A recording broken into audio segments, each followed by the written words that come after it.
one of you to watch Simply Mao on Talk Live channel.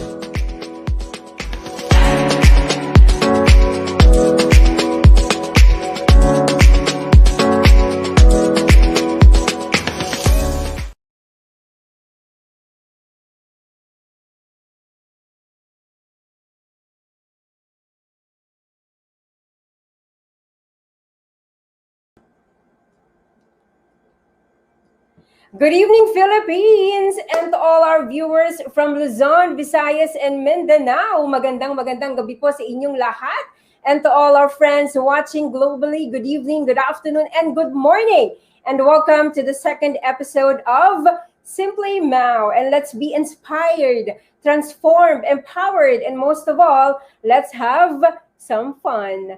All right, so last week, we are so blessed with so much grace and inspiration through the heart of Master Coach Janetta. And she gave us a lot of insights on how to have a heart for service and to share our talents to people because we cannot bring it to our grave, right? Okay, now this evening, we will celebrate more love. We will celebrate more inspiration and transformation as we talk about journey to fatherhood. Let's watch this video.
All right, and then my first guest is a father of three beautiful girls, and he is a professional photographer and the owner of Peek and Click. Let's all welcome Aaron Estacio.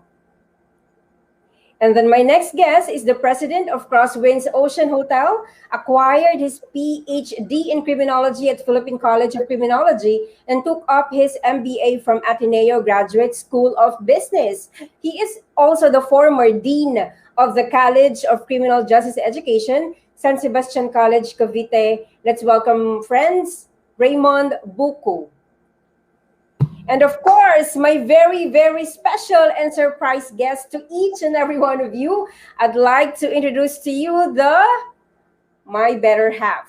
He is called Mr. Significant. He is the owner of Masterminds Institute, Training and Development Services Incorporated, and the author of Walk to Significance. Ladies and gentlemen, let's all welcome my husband, Ariel Tolentino. All right, so welcome to Simply Mao, to these three gorgeous men. Okay, so first up, ayan, so just relax. Chill lang tayo dito, guys. And how are you, Aaron? Good. I'm fantastic. So yeah. Fantastic. Okay, what about you, Tito Raymond? Hi, hello Mao. Hello Aaron and Ariel. Good evening to your viewers. Yes, could you please say hello and good evening to all our viewers globally and to all our viewers from Luzon, Visayas, and Mindanao. Pwede niyo po silang batiin on your own dialect kung meron po kayong mga kaibigan sa probinsya. Go, Aaron. in my own dialect here in the US. Okay. So, good morning, good evening. So shout out for my kids, si Amanda, Cassandra, and Camelia, and of course my better half, Kali. So, hello.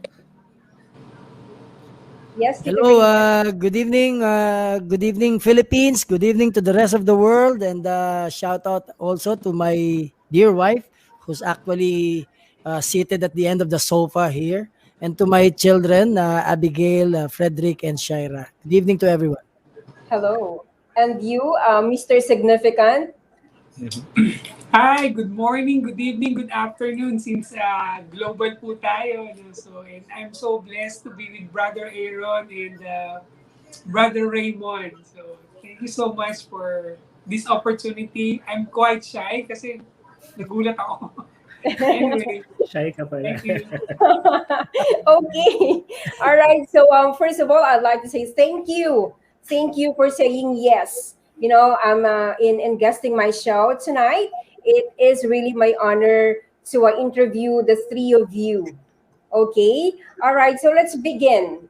Let's begin to grill each of you. All right. So siguro medyo light lang muna yung tanong, no? How many children do you have, Aaron? You Three. have three girls, Yeah. right? Three girls, three Yeah. ladies. Yeah. Yeah. What So, about you, Raymond? Three. Okay. Yes. Ariel, of course, we have three kids, right? Okay. All right. And how long have you been married, Tito Raymond? We've been married since 2007, although my wife and I have been together even before that. But we were married in church in 2007. All right. So all in all, you are together like how many years? Uh, Nearly 30 years. Nearly 30 years. Wow. So that is very awesome. Awesome years to be together. Hindi pa naman nagsasawa sa'yo si Tita Ana, right? So far, hindi pa naman. Hindi pa naman. Okay. What about you, Aaron? How long have you been married? 2000, since 2009. So, hindi mo rin mag-add eh. So, in 11 years, turning 12 this year. 11. Yeah, 11. And what about you, Ariel? How long are we married? Naku, ingat ka. Ingat ka ng sagot. 23 beautiful years. Oh.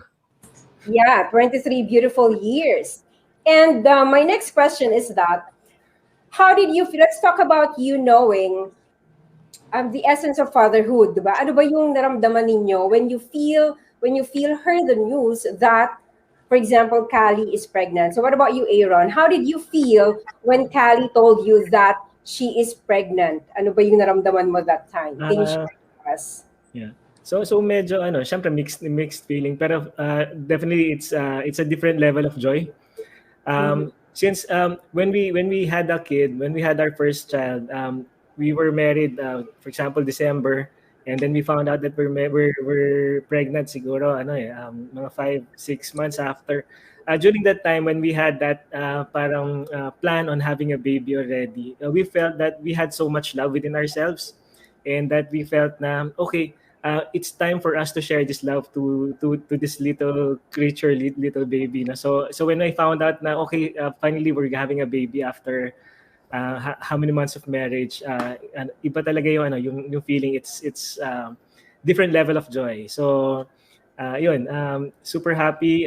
We can't wait to tell our friends, our families that we're having a baby. So that's the best feeling na feel namin when we found out about it. So Okay, so a different level of joy, and you've seen that, ladies and gentlemen, to all our viewers watching, diba? Have you seen those beautiful girls? Diba? They are so cute, no? Parang little Aaron and little Callie, diba? And of course, I want to know. I'm excited to know how does it feel, Tito Raymond, diba? Na brinik agad ni Tita Ana yung news that she is pregnant. So how did you feel? My reaction was that, oh no, it was the end. It's the end of an era.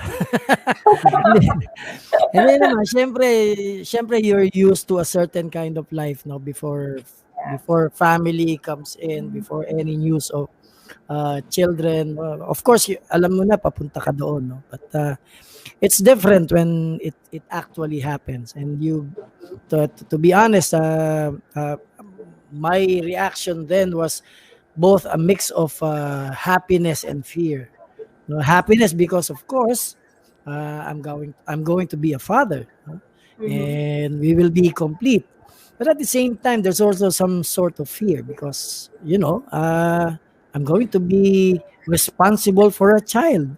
So I guess at that time I was already looking forward to who would be the people who will help me along the way to real fatherhood, knowing what real fatherhood is all about.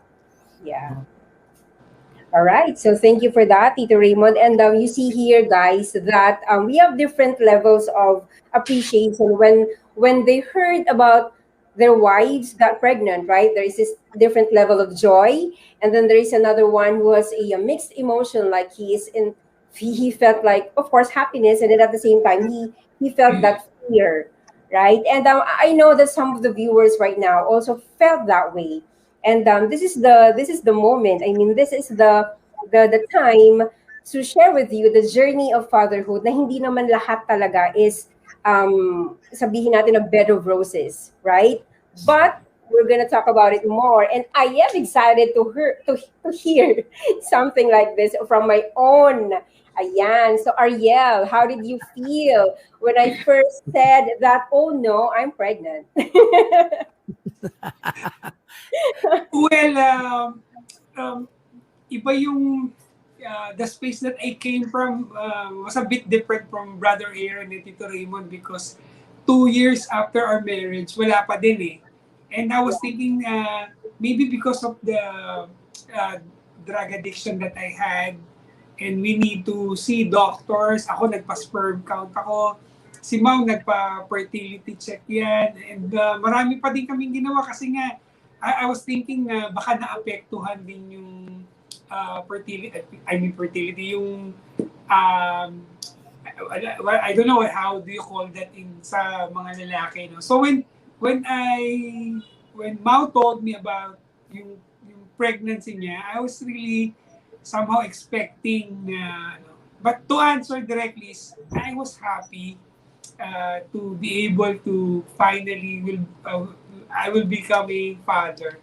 Although I'm not that, I don't think na I'm ready or something na I will be a responsible father because during that time, alam naman natin yung story ko. But I'm still happy though. Yeah. Up to now, I'm still happy. Natatawa ako dahil 23 years pinag-usapan natin. So, Yeah. And I'm happy that you're happy. You should be happy. You have Okay, to be so happy. bawal magkamali ng sagot dito ngayong gabi. Okay, all right. And yes, going back to that question, we heard this.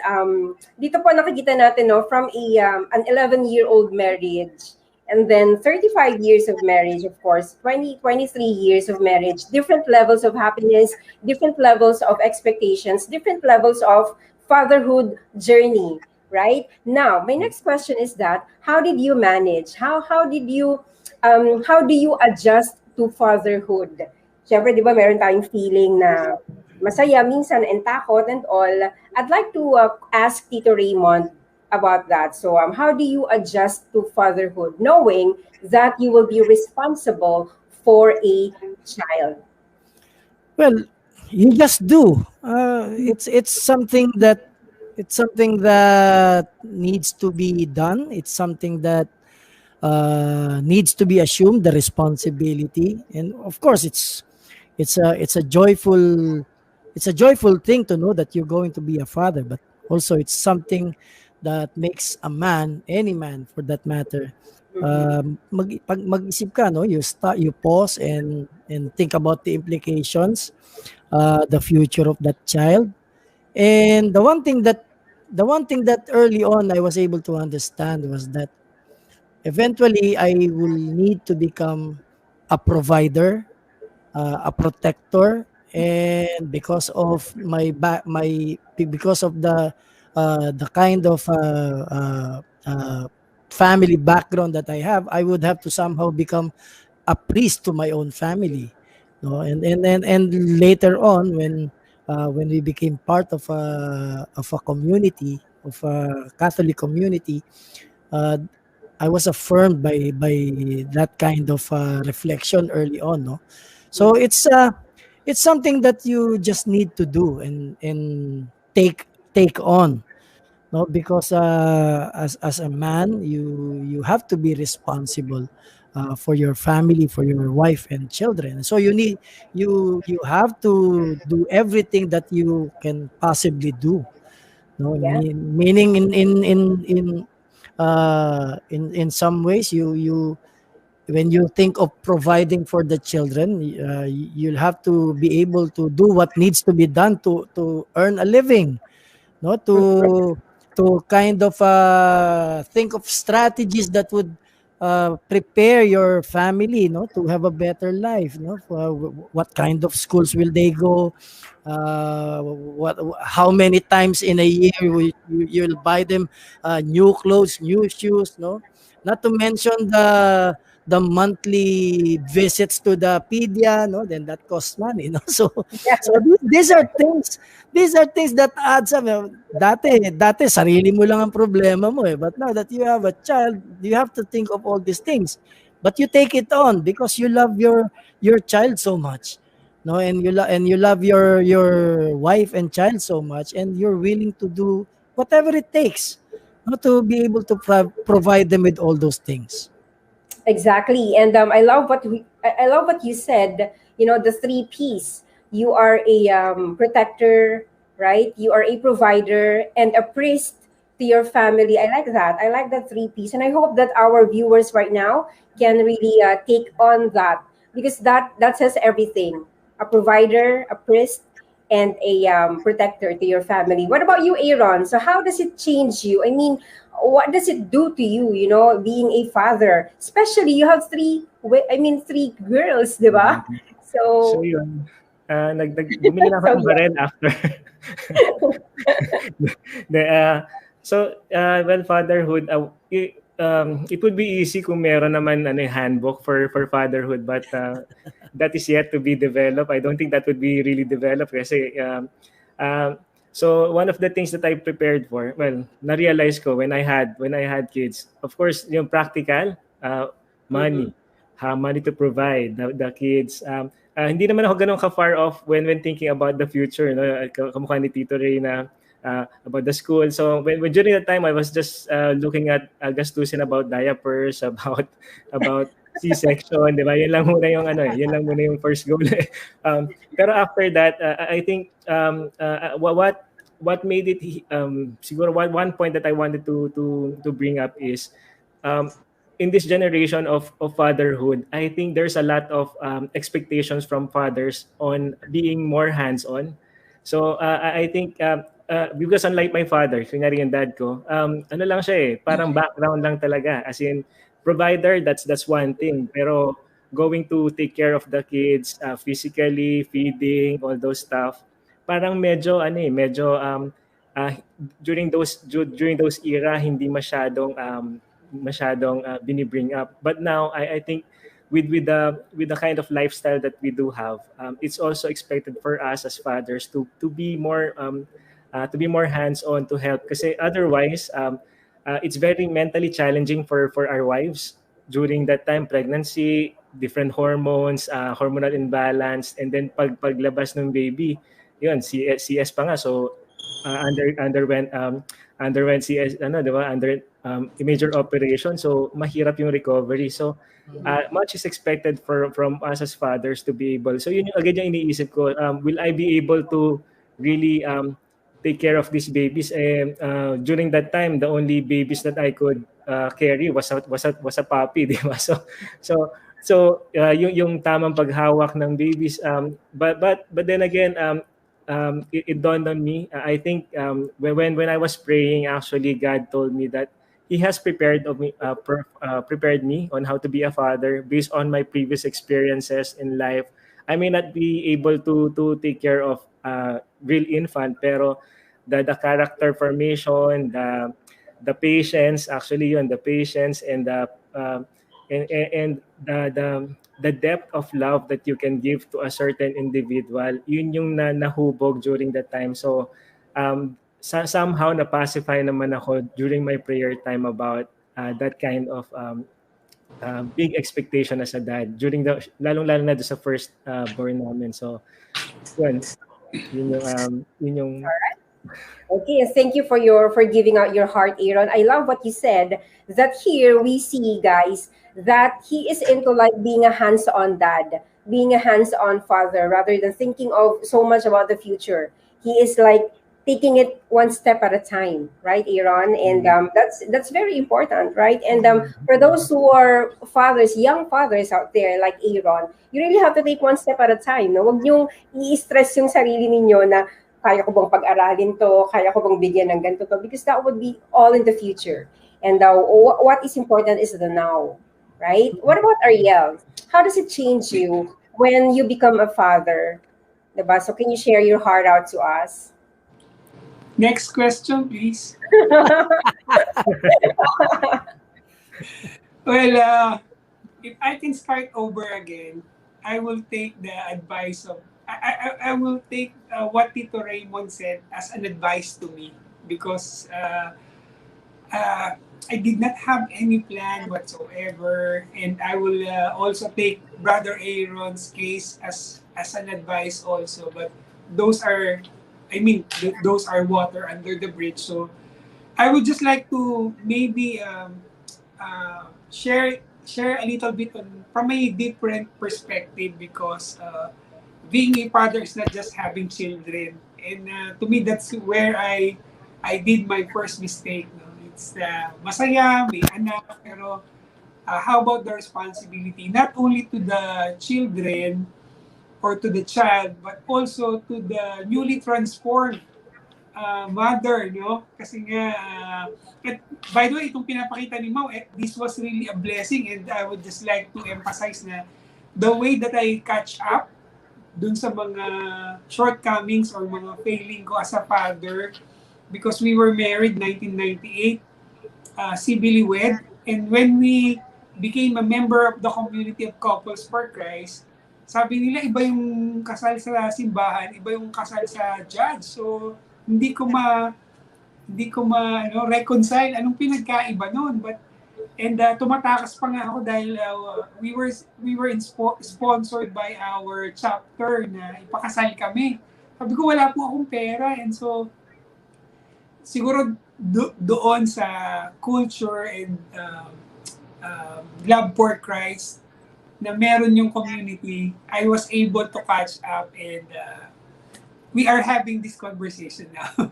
Kasi we were about to, before that, Mao is about to file an annulment. Alam niyo yung kwento namin eh. So I was so happy hearing Tito Raymond. Maybe that is why na hawa ko, because of yung mga kagaya niyo po. And I would like to take this opportunity to honor Brother Aaron, nag-start ng tama. Tito Raymond, salute! I never started right. Yes, and you see the journey here. It's a different journey. It's a different stories, but everything is about transformation, inspiration, and empowerment. Diba? We're gonna talk more of this. So let's just, I want to show you the picture of Tito Raymond and Tita Ana para may idea naman kayo how Tita Ana looks like now. Can we share the photo of the family of Tito Raymond? Ayan. So, dito po kasi, as you can see, we're all part of the community called Couples for Christ community. And here in our community, we treat each other like really a brothers and sisters. And titos and titas. Kaya nga, minsan napapatawag ako ng Tito Raymond kay Tito Raymond. Yes, can we show the picture of Tito Raymond's family? Ayan. Okay. Thank you. There's Tita Ana, and of course the family. Ayan, while he is talking about, fear and happiness, it's a combination of everything. You see how happy Tita Ana is, Diba? And until now, ganyan pa din po yung face niya. Yan pa rin po yung mukha niya. And she's really, really very happy. And I am very thankful that we are all part of this journey to fatherhood, the journey of being a great father, not just, of course, having kids, but sabi nga ni Aaron, di ba, taking it one step at a time. Now, let's read some messages. No, madami tayong messages ngayon from the viewers. Okay, let's hear it from them. Ayan, so isa-isahin natin itong mga messages. Tingnan natin, baka merong nag-o-object dito. All right, from Coach Hans. Blessed evening, Coach Mao. Blessed evening to you, Coach. And who else? We have Loretta Juarez. Coach Loretta, good evening, Coach Mao. Good evening to you, Coach Loretta. Lloyd Villaflor, blessed evening to you, Coach Mao. All right, so blessed evening each and every one of you. Good evening po, watching from Vikings MOA. Wow, ang sarap naman kung saan ka. Tita Ana, hello Mao, and to the three gorgeous guests. O gorgeous daw kayo, say thank you. Hello, Simply Mao, watching from Japan. Hi, from Japan. Thank you for watching. And from Francis, nakaka-relate sa mga experiences, learning at the same time. There. Okay, thank you so much. Journey to Fatherhood. Doc Vincent. Hi, Idol Ariel and Mao. Oh, Idol Doctor. Hello to you. Tita Lynn Urbano, one of our leaders, also from Couples for Christ, Aaron and Tito Raymond. Good evening to our Mr. Significant. Happy Father's Day to all. Fred Bucu. Hi, Dad. Hi, Fred. Thank you for watching. My son. Okay, so we're gonna read more in a while. All right, so let's continue with our journey to fatherhood. Ayan, since we talked about the adjustments, the feelings and all, let's talk about how does fatherhood mean to you? What does it mean to you when we speak of being a father? Diba? Ano yung una yung nararamdaman kapag tinatawag ka ng daddy, papa, tatay, diba, ama, ganun. So how does it feel? Let's go first, Ariel. Wow. Ano po talaga ako I see them as my gems. No? Every morning meron akong prayer, and I never miss praying for my family. I start with praising God for giving me the light of the family. Of course, yung wife ko. Again, fatherhood is not complete without the mother. No? So that's how I begin. And I realized in my significant journey that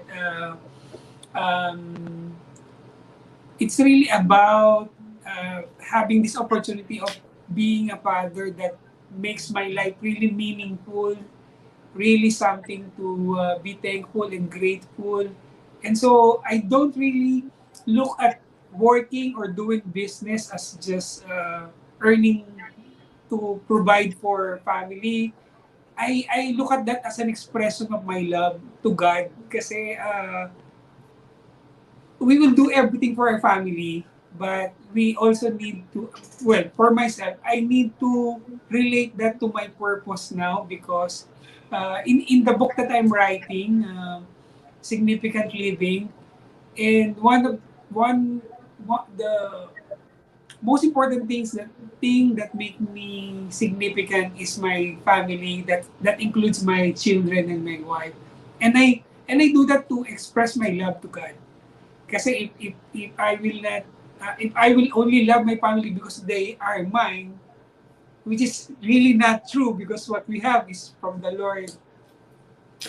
Everything that we possess comes from the Lord. So I try to really remind myself that significance is not because I do things significant for my family, but I do that to express my love to God. Yeah, so fatherhood to you is equal to your love to God, and that is perfect. So thank you for that. And then what about you, Tito Raymond? When we speak of fatherhood, how does Tito Raymond feel kapag tinatawag siya ng daddy or papa or whatever it is that they call you, dad, diba, or daddy? So Yeah, you know, when you're a father, tapos you have your children around you, and one of your children approaches you, calls you, Dad. It's, for me, ang immediate feeling ko is that this is an opportunity for me to express my love for my child. Because definitely, pag tumawag ang mga anak ko sa akin, something needs to be done, something needs to be given, a service is needed, an opportunity to express love is present. So when my children, lalo na nung maliliit ang mga anak ko, na ang pakiramdam ko kasi nung bata sila, sa akin umiikot yung mundo nila. No, daddy, daddy, daddy. Nakapulupot lahat sa binti ko yung mga anak ko na yan. And I felt very much needed. No, alam mo yun? No, yung alam mo importante ka dito sa mga Yes. human beings na ito. You're the apple of their eyes, no? Ikaw yung pag dumarating ka ng bahay, daddy. These are things that really gives me joy. Kaya alam mo nung lumalaki sila, medyo nagre-resent ako. Kasi when they were growing up, they were finding all these other interests. You know, meron na silang mga iba-ibang mga pinagkakaabalahan. They're busy at school. They're busy with their friends. No, minsan nga nararamdaman ko kung minsan parang kapag napapag-usapan yung mga friends, okay, pagka nandyan sila, minsan umiiwas ako because I might do something to embarrass my children, no? And alam ko naman ng mga anak natin ganun. Sometimes talagang nararamdaman mo na there are ways that your children act around their other friends, no? But to me, all of these things, no, even now when my children comes to me, when they enter my room, halimbawa they need something, I always welcome yung moment na yun, that I am once again being called dad. Ibig sabihin, once again I am able to do a service ulit. I am able to love them. Wala namang ano yan, kung ano lang yung kailangan niyang kuminsan, no? But it's also an opportunity for me to hug, to kiss, di ba? Yes. To praise them, no? Yeah. So it's all good, no? Yung pagiging dad is a privilege na hindi ko may pagpapalit. No? Exactly. And I agree with that, no, Tito Raymond. Napi-feel din namin ni Ariel yan. So we can really relate. Parang #relate. Now, Aaron.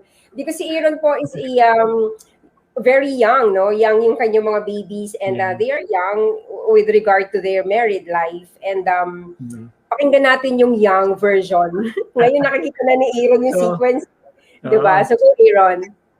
So okay yun, at least na-warningan na ako ni Tito about the future, but I'm anticipating, kaya nga so so going back to the fatherhood, when my kids yan, so ito yung parang honeymoon stage ng fatherhood, di ba? You have kids, they wanted you, so they wanted you more on. Kahit napapakita lang nila, this is my drawing, the stick drawing, okay, sige. So for me, fatherhood is really a calling, and it's really dynamic in terms of the stages of the people, diba? Especially for the kids that that you have. So naalala ko lang when I'm working, tapos when someone calls me, oh, daddy, look. So magkasabay yun. O, tatlo pa silang maliliit. So minsan tatlo pa silang titingnan mo, including Kali pa, no? So daddy, look. So apat na yung titingnan mo. But then again, those are welcome interruptions. So I think that's part of the calling, being able to stop on what you think is you should be doing, and then taking focus on the kids that loves you, and that God wanted you to give love. So that for me is when someone calls you dad, it's a way for you to really it's a mission for you to express your love, whether it's easy, and especially when it's hard. So yun yung parang, well, for me, I have a young family, and I know, given that kind of calling, it will get harder as the kids grow up. So yun, anticipate ka naman. So hopefully, I'll be prepared when that time comes, when my kids are, hindi na lang si daddy ang nakikita nila. So, yeah, great. That's great. And thank you for that, Aaron. Now we see here different stages, different journeys, and it's very inspiring. And all of us are so much to learn, di ba? Lalo na yung mga tatay dyan out there, to all the dads out there. I know that you are so inspired right now. So many insights to be taken with. So let's just continue in a while. Let's have a short break.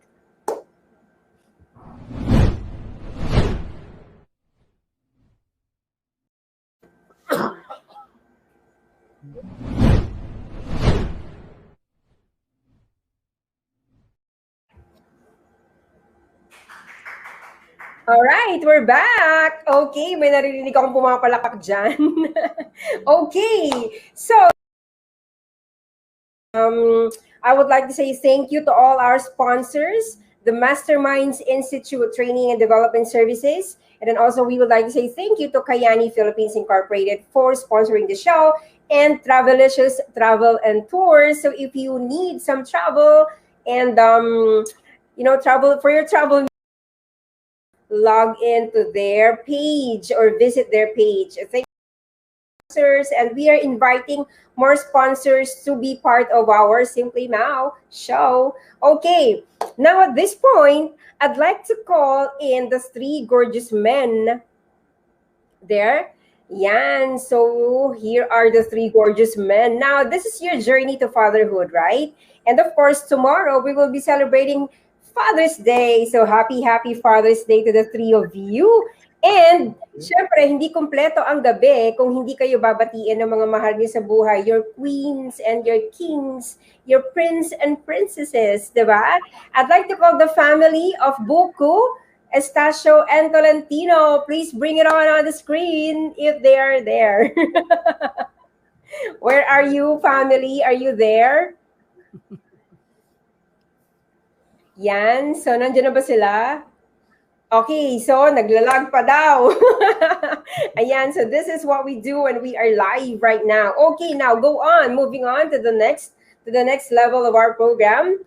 Ayan, so we talked about the journey. We talked about how you love your family, how you love your children, your feeling when you first heard about your wife getting pregnant, right? And now, are you still looking forward into something like, for example, si Tito Raymond, you've been married for like 30 years plus, and then Ariel is like 23 years plus, we've been married, and then Aaron is very young. And so parang ang sinasabi natin, meron pa ba kayong look forward to? What do you still look forward to for your family, for yourself, and for your kids? So let's start with the very young Aaron.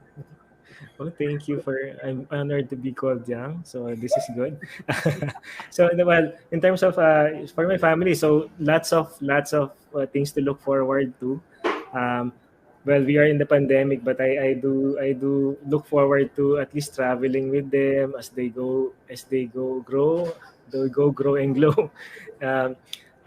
Looking for more, not just the beautiful experiences, but also those trying moments. I anticipated them, and of course, seeing them grow into becoming more Christian-like as they grow up, and then they emulate hopefully will be able to impart them all the good things that we can teach them, not just by talking to them, but by showing them how it feels to be good and be kind to everyone, and all the other virtues. So much to look forward to. So hopefully God will bless us with all those experiences.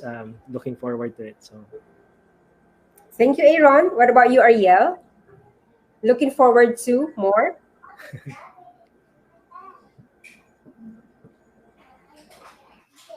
I'm sorry, I'm muted. So anyway,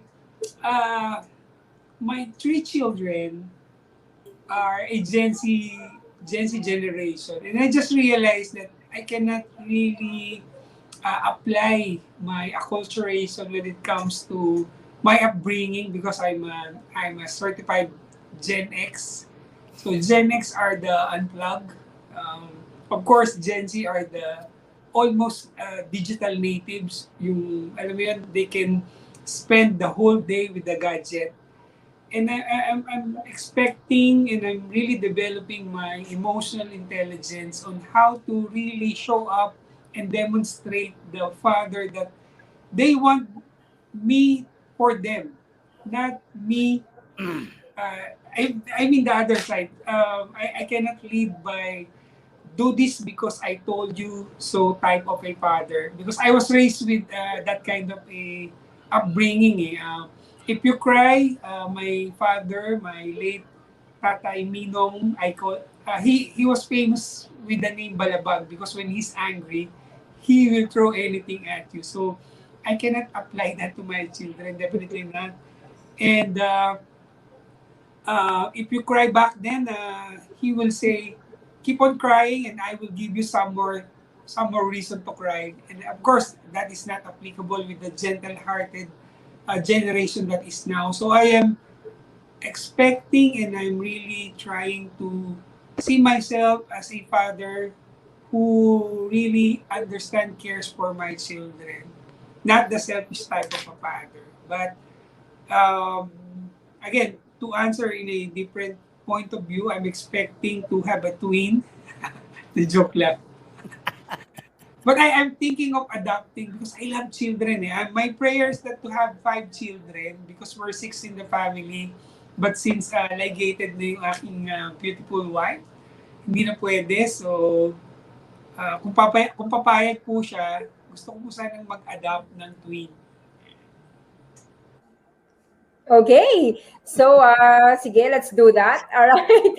What about you, Tito Raymond? So, for like 35 years of being married with beautiful children and apo, I know you have your apo right Yeah. now, right? So, what still that you are looking forward to? Well, I'm looking forward to seeing my kids all grown up, having finished their studies.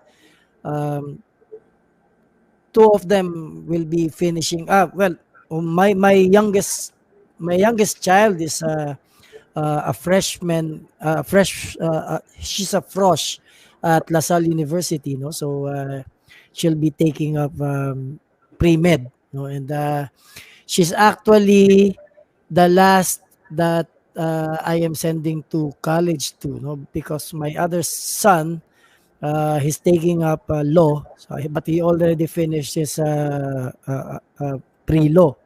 So I'm looking at my kids having been able to finish their studies, and that would probably be the time for Anna and myself to to relax a bit. Yeah, I've been working for a long time. No, I'm 55 years old, and I started working at age 12. No, we come from a poor family, and I have to work myself through college and all that. And praise be to God, He blessed me along the way, and I was able to send all my children to good schools. No, and these are things that we are looking forward to, no, being able to relax a bit without any more worries. Of course, as parents, as a father, I will always be the warrior. No, I will always worry who my kids are seeing, no, especially my daughters. I have two lovely daughters, no. And I'm afraid they might find someone like me, no. So well, that's a joke, but it's true. But All right. it's they're on that stage that they are trying to find themselves, their own identity, and I'm really looking forward to seeing them mature in ways that even I myself would not expect. No, I have very very good children. That's one of my blessings. No, that I have very very wonderful children, and despite the upbringing, despite the digital age, we as a family are quite old fashioned. No? Mhm. And so I look forward to the day when they would just visit us with the grandchildren and all, and they all have their own families. It's a wonderful future ahead. Mhm. Yeah, it's a close family ties kasi with regard to Mm. to Tito Raymond and the Tita Ana's family, and I love that. And that is a Filipino custom, right? It's a Filipino culture. So Yeah. lahat po ng mga nanonood ngayon, I know you are very inspired with these three gorgeous men from a young generation of being married up to not old but experienced, diba? So thank you so much. And now I'm gonna call on all the families of Estacio, Buco, and Tolentino. Are you there? Family, are you there? Hello. There. Woo, there you go. Hello, girls. You're so cute. Welcome to Simply Mao. Of course, my daughter Jana and Miguel. And where is Anton? There. And then where are the three gorgeous men? Ayan, para marinig nila yung mga mensahe ninyo. All right. You see your family here? Okay. Hello, Estacia sisters and Kali. Good evening to you. And of course, Abby, Fred, and Shira. Hi. Hello. And then Hello. of course, Anton, Jana, Hello. and Miguel. There. Okay, so let's go to your messages for your dad. Let's start off with Kali and kids. What is your message for your daddy for your Happy Father's Day message? Happy Father's Day, Daddy. I'm gonna go first. So Okay. I just wanted to say thank you so much to uh, our dad for being the best that he can be, for providing us with all our needs, and for also being there when we need him, and for helping us, for helping me, for helping us with the cooking and doing some of the chores.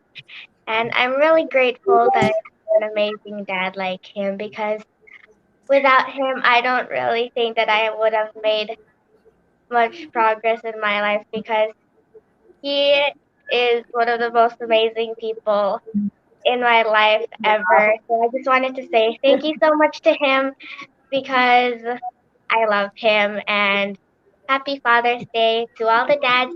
And thank you so much.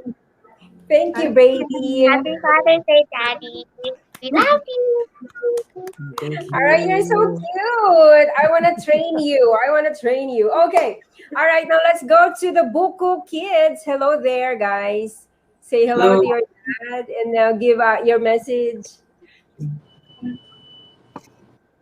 Happy Father's Day, Dad. Thank you for always supporting me in my career and endeavors and my hobbies. Thank you for always being there, even if you don't know sometimes kung what we should do. Alam mo kung na kailangan ko lang nakatabi kita, and that's you're there to comfort me. And I Wow. love you. And Dad, happy Father's Day bukas, and I'm proud of you. And if in 10 years uh, I'm half as the man as you are right now, I count myself as the luckiest guy. Wow, that's so amazing. Amazing, Fred. Amazing. I agree. I agree to that. Okay, what about you? What about the other one? You want to say anything?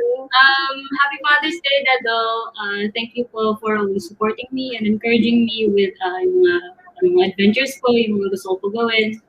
Thank you po for everything that you've done sa akin na hindi mo po alam na actually really encouraged me to be the person that I am today. I love you. Love you guys.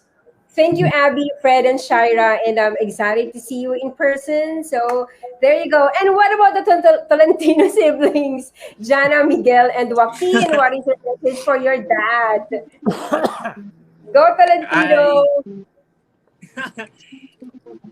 Ay pala, so I just want to say, Dad, Happy Father's Day at salamat mga bigay mo sa akin nung memories nung 2013 in my first YMC. Ayun. And since etong may pandemic na to, so since di pa pwede lumabas, ako nag-aalaga sa mga dalawang nito, mga kukulit. So, ang wish ko lang sa'yo at sana matapos mo yung John Maxwell na book mo. So, I hope ma-accomplish mo yun. And papagdasal ka na namin. So, enjoy your Father's Day for tomorrow. So, celebrate tayo tomorrow. so yun lang naman po. Love you, Dad. God bless. Thank you, Kuya. What about you, Ate? Hi, happy Father's Day, Dad. Thank you for being a present father. Thank you for providing for us and for being a good role model for us because you are a hardworking person and a faithful person. And thank you for supporting me and my brothers with what we want to do. And thank you for taking care of us. How about you? Anton? Hello. Hello. Hello, Dee. I just want to say thank you for all of the things you've done and being so supportive and helping me through a lot of stuff. I hope you have a great day and all of the fathers out there. And I hope this day was great and tomorrow and always. All right, thank you, Hashtag Tito. Thank you so much. Let's go back all the families, please. Thank you. Ayan, so let's go back the families and the gorgeous men. Ayan. I want to hear something from Kali and the two girls. I want to hear from you. Kali and the two girls. You want to say something for your dad? Hi. Hello, pretties. Hello. Happy Father's Day, baby. We love you. I'm just so blessed that I have a teammate in raising our kids. I'm so blessed that I have Aaron as a teammate. I love you, baby. Forever grateful. Love you. Thank you, Kali. What about Tita Ana? Are you there? Tita? Wala si Tita Ana. She's Parang hiding. personal ang gagawin ni Tita Ana sa'yo. Okay, and my message to Ariel, you know how responsible you are. I appreciate you being a responsible father. Alam niyo po, sobrang responsible ni Ariel. Even before, nung meron pa siya mga problem and all. Pero I mean, those are the past. And I am thankful and grateful that God has given you to me and to our family, especially to our children, to be the dad. I love you and I love you all. I love all of you right here, right now. And happy Father's Day, Tito Raymond, Aaron, and of course, Ariel. And to all the kids, let's have a group picture. Ayan. So, pwede pa yung screen natin, yung parang ganon-ganon. Yan. So, thank you. Thank you to my technical desk. Ayan. So, let's have a picture. 1, 2, 3. Smile. All right, thank you, beautiful ladies and girls, Abby, Fred, and Shaira, Jana, Miguel, and Anton, and to the kids of Aaron. Thank you so much. Yan, thank you to all of you. And at this point, we would like to I would like to call somebody. You know what? I have a guest, not Tito Raymond, Aaron, and Ariel. And I invited her because I am in awe when I heard her story. Her husband passed away 7 years ago, and she is like taking care of her children, yung 4 niyang anak, alone. And I am inspired the way she talked, the way she handles everything as a mom and as a father to her children. So I'd like to call Jen on stage, ayan, to give us her insights. Hi, Jen. Hi, good evening, Miss Ma. Oo. Ang question ko lang sa'yo is, paano mo hinandle yung panahon na naiwan ka nung husband mo with your 4 children? So ano yung naramdaman mo at ano yung nakapagpatibay sa'yo bilang tatay at nanay nung 4 mong anak? Okay, first of all, good evening to everyone, your viewers out there. And I feel so honored to be in your show tonight. So, how to be a single parent for 4 kids? I'm sorry. I'm I'm so emotional. Okay, so for me, it's okay, pour her your heart out. Oo. Yeah. So for me to be able to, for you to be able to handle 4 kids, okay, you have to be physically fit. Number 1, mentally fit. Number 2, because bawal ang baliw-baliw dito. You have to be physically fit. Oh my God. And emotionally fit. So, bawal din maging weak. You have to be strong. Like, okay, so parang you can't afford to be weak. And, yeah. So, And, paano mo number 4, pinanindigan, paano mo yes. pinanindigan yung pagiging tatay ng 4 na anak mo? And I believe you have like 3 boys and 1 Yes, girl. one girl. Yeah, so, yeah. I also believe that I have 4, Miss Mao. So financially fit. Number 4. That's my number 4, financially fit. So financially, I don't have it. You know, like I have to struggle. Okay, so I mean, like right now, I still have to struggle to be able to provide uh, for my 4 kids a sustainable I have to get a sustainable job. But then above all, I can't do this alone without him, God. Yun talaga, siya lang talaga yung nagbibigay ng everything, like bahala na si Batman. You know, oh my God. Like, Yeah, I agree with you. And I think yun yung pinaka-strength mo, no? Yung faith mo sa kanya. And doon ako bumilib sa kasi nga sa faith na pinanghahawakan mo ngayon, na itaguyod mo yung mga anak mo nang ikaw lang. So dito po, nakita natin, no, for all our viewers, kasi medyo kinakabahan si Jen. Sa mga viewers natin, si Jen kasi, she is a widow for 7 years. So namatay po yung asawa niya.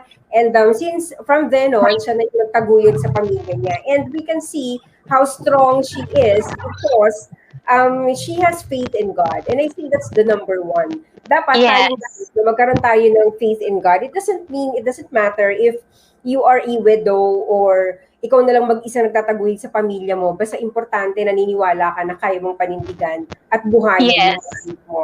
Right? Okay, so I'd like to call back our gorgeous men. Yan. I'd like to call Ariel back. Ariel, Tito Raymond, and Aaron. Okay. All right, so thank you guys, no, gorgeous men, and of course, Jen, thank you for gracing my show. And before I end, meron po akong trademark na game. Ayan, but I also have a trademark question. Gusto ko lang po sagutin nyo to ng isang statement lang. Okay? Kung bibigyan ka ng pagkakataon, if you could choose to do anything for a day, what would it be? Ayan, so if you could choose anything for a day, what would it be? Or for example, ganito na lang, bibigyan kita ng a day para sumulat sa isang bagong ama. Ano yung isusulat mo? I need just one statement. Aaron?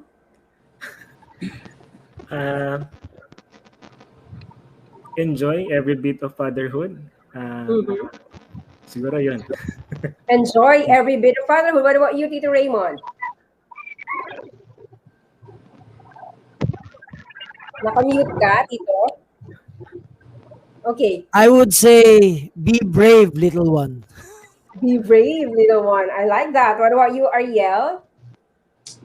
Be grateful. They are your treasure. Wow. Be grateful. They are your treasure. What about you, Jen? Anong sasabihin mo dun sa mga tatay na nanay? Okay, so for me, for those single parents out there, single moms, stay beautiful, you know? Stay beautiful. Kahit ang dami mong anak, you have to stay beautiful. You know, it doesn't have to be like, you have to be physically beautiful, but you have to feel it inside. It will naturally come out to you, and you feel beautiful, and then you say, you're beautiful. Right. Be beautiful, be beautiful, be brave, yes. And enjoy life. So yun yung mga messages natin tonight. And thank you so much. Exactly. And I'd like to play this game with the 3 boys. Ayan. So thank you so much, Jen, for gracing the show. Thank you so much. I'll see you soon. Ayan. All right. So I have here a game which what I call this or that. Alright, this or that. So mamimili lang kayo para lang tong fast talk. 'Di ba? Walang explanation. You just choose. Mauuna sa screen ko, mauuna si Ariel, Aaron, and then si Tito Raymond. Okay, so let's do this. Number 1. Do we have a timer? Timer, please. Okay, number 1, laundry or dishes? Dishes. Aaron. Dishes. Dishes. Jogging or hiking? Jogging. Jogging. Hiking. Bath or shower? Shower. Shower. Bath. Okay, car or truck? Car. Truck. Truck. Beer or wine? Wine. Wine. Definitely beer. Okay, comic book or comic strips? Comic book. Strip. Comic book. Motorcycle or bicycle? Bicycle. Bicycle. Motorcycle. Lights on or lights off? Lights on. Lights off. Definitely off. All right, so thank you so much, gorgeous men of Couples for Christ community. Ayan, so if you wanted to promote something, Aaron, do you wanted to promote your business, or Tito Raymond or Ariel? I'm gonna give you time to do that, so you can promote. Go. Well, for me, for your photography needs, you can go to pickandclick.com.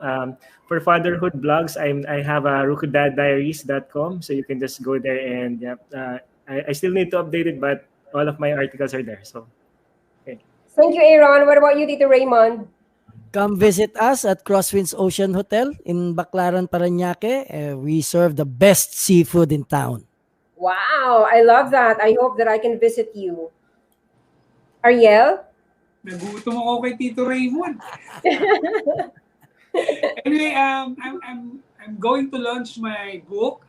This will help those who are into some level of addiction, or if you're struggling to get out of addiction, and if you want to start entrepreneurship and personal development. That's a significant living book. And of course, our training platform for the mastermind. I'm going to have a pre-coaching session. What's that? Invaluable Laws of Growth. Ang hirap pag live, no? Invaluable Laws of Growth. Okay. For those who want to attend, Okay. maybe we'll send the link. All right. So thank you so much, Ariel, Tito Raymond, and Aaron, for gracing my show. Thank you. Thank you so much. And there you go, ladies and gentlemen. We have our 3 gorgeous men for journey to fatherhood. And do not forget the key takeaways that we have. The 3 P's: provider, a priest, and a protector. And of course, we have to be grateful. You have to take one step at a time of being a father. And of course, enjoy life to the fullest, right? Enjoy life with your kids. Enjoy life with your wife. Okay? And then be grateful. All right? Be brave, sabi nga ni PNP natin, ni Tito Raymond Bucu. So again, thank you so much. And I'd like to say thank you to all my sponsors tonight. I have Kayani Philippines, the Masterminds Institute, and the Travelicious Travel and Tours. Thank you. And for those who would like to sponsor the show, you just connect with me and connect with my executive assistant, Elaine Tondag. All right, so there you go. This has been your coach, Mao Tolentino, reminding you each and every day to live with value and never live your dreams. Have a great night, everyone. Bye. Or do we have more messages that we can read?